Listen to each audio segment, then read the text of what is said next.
Hey, how are you doing today? I'm Jacqueline, and I'm going to take a walk here in Ocean Beach. It's a little pre-time for the sunset, but it's really nice. A little chilly. I almost walked out without an extra sweater, and I thought I'd grab my sweater before I left. Something I've been thinking a lot about during this time working is how well do people regulate their nervous system on dating. It's difficult, whether it's dating or relationships or engagements, encounters. You're at all stages in life. At different times, you do different things, and you have to stop and regulate how you respond, how you interact. And what I'm finding is people that don't know how to regulate themselves become very difficult and challenging. I just saw there's a group of people out playing in the water. How much fun is that? I love it. So one of the things that I really like to talk to people about, and a big part of The Secret Life, is helping people to fully show up for the life that they want, fully show up for what they care about. And fully showing up doesn't mean just attending. It doesn't just mean participating. It means listening to the people around you that are giving you advice, giving you guidance and direction. And it also means to make some frickin' changes.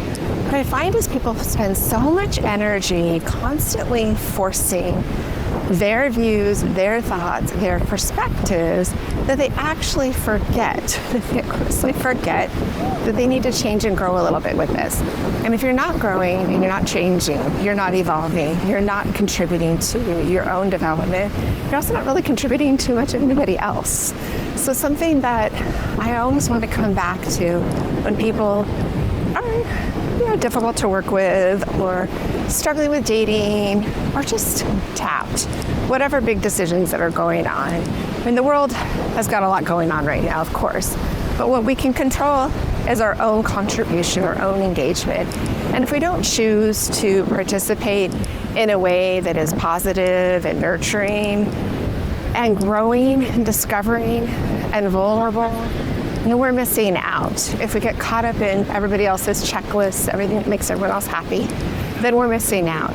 We also have to remember, if we're really frustrated and there's somebody frustrating us or a situation that's frustrating us, we have to stop and think how much power we're giving that. Whether we are the giver or the receiver, we're still affecting that energy. That ripple is out there.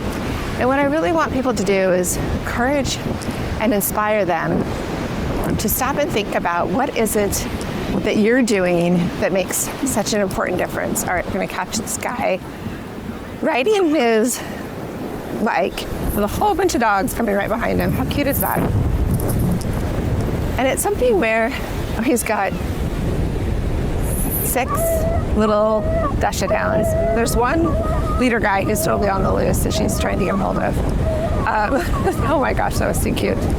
But this is what it's about. You talk about leadership. Whoever's running that knows what they're doing, and they're leading. And they're taking charge. And all these little Desert Hounds are having a ball. What I think is that so many times we put everything on the other person. You're devastated because of the breakup. You're devastated because they didn't hire you. You're devastated because somebody rejected you. You're devastated because you gained some weight, but yet you were around people that were feeding you extra. Just a reminder, dogs have to be on leash all the time. Busted. Must have dogs on leash. It's one of those things we have to stop and take responsibility for our lives. Take responsibility for how we're allowing situations to impact us. If we spend so much energy constantly complaining, constantly getting upset at what somebody else isn't doing or is doing, we're missing out on our own free will, our own free choices. And something that I'm seeing repetitively is the art of deflecting, creating a bigger problem and expecting the other person to solve it. Regardless if you've hired someone to do something, you've expected their tools to be the answer, it never really comes down to everything that they provide for you. It comes down to what you're willing to do with the tools, what you're willing to do with the experience, with the lessons, with the opportunities. And if you don't take the time to notice your power, good or bad, you are often going to be deflected with negative experiences, negative outcomes. It's just reality. If you continue down a path of disappointment, frustration, and let down, all based on what somebody else does, you've given up your power, you've given up your clarity, but you know what else you've done is you've given up your hope, and you have likely dribbled or smashed or sloshed or dumped a whole lot on somebody else because of it. So this is a chance for you to catch your peace, get your clarity, find your direction, feel the energy. Balloons are being blown across the beach. People are doing all these crazy yoga poses. When I first got here, people are having a joyous time. Life is to be celebrated, life is to be appreciated, life is to be savored. And that's a big part of the secret life. The secret life is about building your confidence, building your communication, while having clarity and an actionable step-by-step. What I see happen so often is people put so much blame, disappointment, neglect, just basically hopes, wishes, and expectations that didn't fulfill. They don't take account of what roles they took. They showed up mechanically. Maybe they showed up to the date. Maybe they even got a new haircut, got their makeup, got a new outfit. But the question is, energetically, how are they communicating? How are they talking? How are they engaging? What I have found so often is that people do this so much, they're just showing up for the motions. They're not actually participating.